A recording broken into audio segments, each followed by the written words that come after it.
రిట్లు పడ్డాయండి. వాటిని రద్దుపరచాలని చెప్పి దాని మీద విచారణ జరపాలని, అర్హులైనటువంటి వ్యక్తులకి అందులో జాబ్లు ఇవ్వలేదని చెప్పి చాలా మంది కూడా హైకోర్టులో కూడా చాలా మంది అభ్యర్థులు కూడా వేయించడం జరిగింది. అందులో భాగంగానే నవీన్ అనే ఒక యువకుడు తనకి కాల్ లెటర్ రాలేదని, తనకి ఈమెయిల్ రాలేదని, తన నెంబర్ ని బ్లాక్ చేశారని, తన టీడీపీ వాళ్ళు ఏం చెప్తున్నారు అంటే సర్టిఫికెట్స్ వెరిఫికేషన్ రోజున అతను రాలేదు కాబట్టి అతను అన్క్వాలిఫైడ్ కింద ప్రకటించాము, అతను క్వాలిఫై అవ్వలేదని చెప్తున్నారు. జగన్మోహన్ రెడ్డి గారు ఏం చెప్తున్నారు, అతను క్వాలిఫై అయినటువంటి వ్యక్తి అతను వెళ్ళవలసినటువంటి రోజున అతను కాల్ లెటర్ కానీ అతనికి ఈమెయిల్ కానీ ఏది కూడా రాలేదు, అతను నెంబర్ ని బ్లాక్ చేశారని చెప్పి అతను హైకోర్టుకి ఆశ్రయించారని చెప్పారు. అతను హైకోర్టులో రాసినటువంటి రిట్లో కూడా అదే రాశారండి. తనకి ఏ విధమైనటువంటి సమాచారం లేదు, తన దగ్గర అన్ని డాక్యుమెంట్లు ఉన్నాయి, తన అర్హత సాధించారు. కానీ ఆ వ్యక్తి రాష్ట్ర స్థాయిలో ఫస్ట్ ర్యాంక్ రావటం, అతనికి పేపర్ లీక్ అయింది, అందువల్ల అతనికి ఫస్ట్ ర్యాంక్ వచ్చిందని చెప్పి జగన్మోహన్ రెడ్డి గారు ఆరోపిస్తున్నారు. ఇక్కడ టీడీపీ గవర్నమెంట్ కూడా ఒక విషయాన్ని బలంగా తీసుకెళ్ళింది. గతంలో గ్రూప్ 1 ఎగ్జామ్స్ ఏదైతే నిర్వహించారో వైఎస్ఆర్సీపీ టైంలో అవి పేపర్ల కరెక్షన్ కూడా 2-3 కరెక్షన్ చేశారని, అర్హత లేనటువంటి వ్యక్తులు కరెక్షన్ చేశారని, అనర్హులకి జాబులు ఇచ్చారని చెప్పి దాని మీద కూడా సిబిఐ విచారణ జరపాలని చెప్పి ఏదైతే కూటమి ప్రభుత్వం చెప్తుందో దాన్ని కూడా జగన్మోహన్ రెడ్డి గారు ఆన్సర్ చేయవలసిన అవసరం ఉంది. అలాగే జగన్మోహన్ రెడ్డి గారు చెప్పినటువంటి ఏ విషయం అయితే ఈ రోజున డిఎస్సి మీద అవకతవకలు జరిగాయని చెప్పి నవీన్ అనే ఒక వ్యక్తిని ఒక ఉదాహరణగా చూపించి టీడీపీ అధిష్టానాన్ని అలాగే కూటమి ప్రభుత్వాన్ని ఆయన కోరుతున్నారు. దాని మీద కూడా పారదర్శకంగా జవాబుదారితనంగా వివరణ ఇవ్వాల్సినటువంటి ఆవశ్యకత టీడీపీ ప్రభుత్వం మీద కూడా ఉంది. అటు గ్రూప్ 1 మీద ఇటు డిఎస్సి మీద రెండింటి మీద సిబిఐ విచారణ జరపాలని చెప్పి మా వైపు నుంచి అనలిస్ట్ గా కానీ ఒక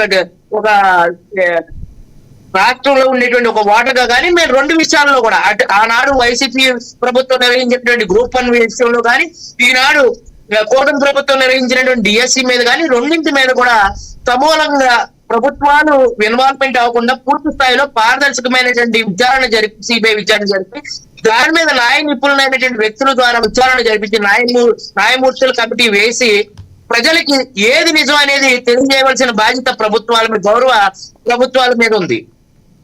అంతే తప్పండి ఇక్కడ ఒకరిని ఒకరు చట్టసభల సాక్షిగా ఇప్పుడు బొత్స సత్యనారాయణ గారు లాంటి ఒక గొప్ప వ్యక్తి, అలాగే ఎంతో సుదీర్ఘకాలం అనుభవం ఉన్నటువంటి టీడీపీ సీనియర్ నాయకులు మంత్రివర్యులు అచ్చెన్నాయుడు గారు కానీ ఇట్లా ఒకరిని ఒకరు క్యారెక్టర్ అసాసినేషన్ చేసుకోవడం అనేది కొంత బాధాకరమైనటువంటి విషయం. ఏదైతే దద్దమ్మ అనటం, తర్వాత ఆంబోతు అనటం, ఈ ఎద్దులా పెరిగారంటం, ఇటువంటి వ్యాఖ్యలు అటువంటి రాజకీయ దిగ్గజాలకి సరికాదు. అది చాలా హుందాగా పెద్దల సభ అనేది మర్చిపోకూడదు. ప్రతి ప్రజానికం గాని సామాజిక మాధ్యమాలు కానీ ప్రజలు తమ ఏం చేస్తున్నారని దాన్ని కూడా చూస్తూ ఉంటారు. కాబట్టి వారు భవిష్యత్తు రాజకీయానికి ఒక దిశానిర్దేశం, మార్గనిర్దేశంగా ఉండాలి తప్ప ఇటువంటి వ్యాఖ్యలు సరికాదని చెప్పి ఒక గౌరవ ఆంధ్రప్రదేశ్ శాసనసభ శాసన మండలి వ్యక్తులను నేను కోరుతూ ఉన్నాను మన అమ్మ న్యూస్ ఛానల్ తరఫున. ఇంకో విషయం ఏంటంటే డిఎస్సిలో జరిగినటువంటి అవకతవకలు కొంతమంది అభ్యర్థులు అయితే తమకు అర్హత మార్కులు వచ్చినప్పటికీ కూడా క్వాలిఫై అవ్వలేవని చెప్పి కోర్టుకు వెళ్ళినటువంటి దాఖలాలు ఉన్నాయి.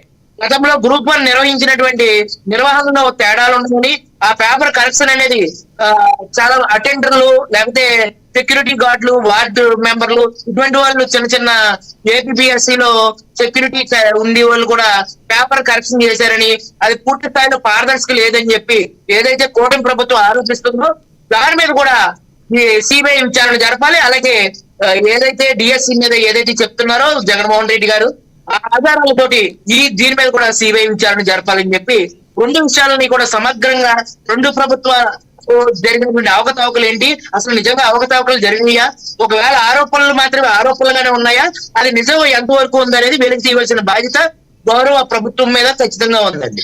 అంటే జగన్మోహన్ రెడ్డి గారు మాట్లాడే సమయంలో డిఎస్సి అప్పుడులో ఏపీఎస్సి అన్నప్పుడు డిఎస్సి అన్న ఒకటే కదా అని మాట్లాడారు. దీనిలో ఆయన అవగాహన రాహిత్యంతో మాట్లాడారన్నారా లేదంటే ట్రోల్స్కి గురవుతున్నారు, ఎలా చూస్తారు దీన్ని? సార్, చిన్న తప్పిదాలు ఎవరికైనా జరుగుతాయి. మాట్లాడినప్పుడు ప్రపంచాలు ఎవరికైనా ఉంటాయండి. అసలు మెయిన్ ఏంటంటే జరిగిందా జరగలేదా అనేది మెయిన్ అండి. సార్ ఇప్పుడు ఒక విషయం చెప్పమంటే రాజకీయాల్లో అసలు విషయం ఏంటంటే ఏమండి మీరు కూడా జగన్మోహన్ లాగా మాడగాకండి చిన్న చిన్న పొరపాట్లు సార్ కాస్త బుర్ర పెట్టి మాట్లాడాలి ఎవరైనా మాట్లాడేటప్పుడు బుర్ర పెట్టి మాట్లాడాలి సార్ ఓకే సార్ ఒకటి చంద్రబాబు నాయుడు గారు కూడా మాట్లాడినట్లు పరపచ్చారంటే పవన్ కళ్యాణ్ గారు మాట్లాడిన పరపచ్చారు అవి కాదండి నేను ఈ రోజున అంత దారుణంగా మాట్లాడి చూపించండి అయ్యప్ప గారు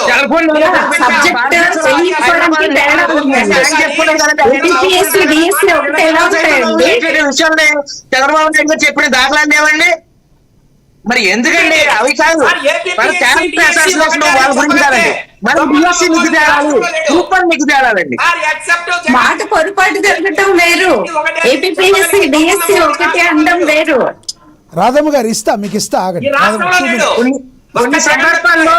కొన్ని సందర్భాల్లో ఒక ముఖ్యమంత్రి గారికి కొన్ని విషయాల్లో అవగాహన లేకపోవచ్చు దాన్ని పక్కన పెట్టండి. మనకు కావాల్సింది గ్రూప్ వన్ లో నిజాయితీగా సిబిఐ ఎంక్వైరీ జరగాలి. గ్రూప్ వన్ లక్షలాది మంది చేశారు సార్, వాళ్ళ కొంతమంది ఆత్మహత్య చేస్తున్నారు, బలిదానం చేశారు. ఆనాడు వైఎస్ఆర్ గవర్నమెంట్ లో జరిగేటువంటి గ్రూప్ వన్ లో ఈ రోజు జగన్మోహన్ రెడ్డి గారు ఆరోపిస్తున్న ఆరోపణలో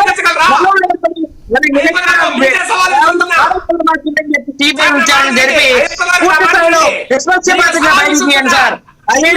ఒక్క తప్పు నిరూపించండి, ఎత్తి చూపించండి, ఒక ఒక యువకుడి గురించే ఆయన చెప్తూ ఉంటే ఇంకా అందుకంటే ఆధారం ఏంటి సార్? ఈ రోజున కోర్టులో నిజంగా అవినీతి జరగకపోతే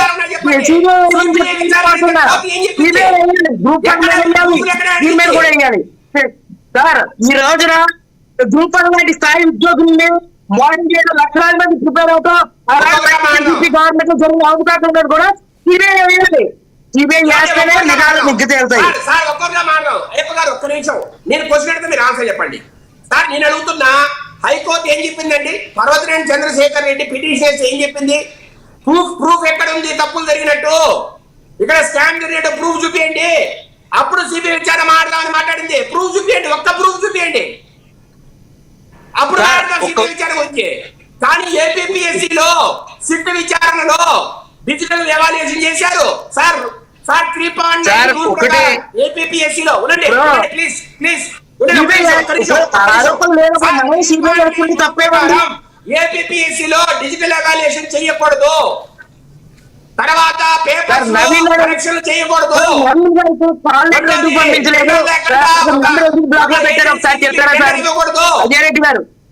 అజయ్ కదండి మేడం విజయశేఖర్ రెడ్డి గారు విజయశేఖర్ రెడ్డి నవీన్ అనే ఒక యువకుడికి అతను డిఎస్సీ లో క్వాలిఫై అయితే అతనికి కాల్ లెటర్ కానీ మేడం కానీ అతని నెంబర్ బ్లాక్ లో పెట్టారని చెప్పి శాశ్వత ఆధారాలతో హైకోర్టుకి వెళ్ళిన దాఖలాలు లేవండి. సార్ ఒక్క నిమిషం అయ్యప్ప గారు ప్లీజ్ ఒక్క నిమిషం. నా ఆన్సర్ నా క్వశ్చన్ ఏంటండి, హైకోర్టులో వాళ్ళు స్పోర్ట్స్ కోటా గురించి మాట్లాడారు తప్పితే వైసీపీ వారు నవీన్ గురించి అసలు హైకోర్టుకే పోలేదు.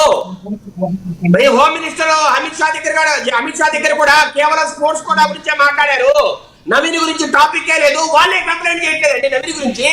హైకోర్టులో రిట్ చేయడం అనేది వాస్తవం సార్.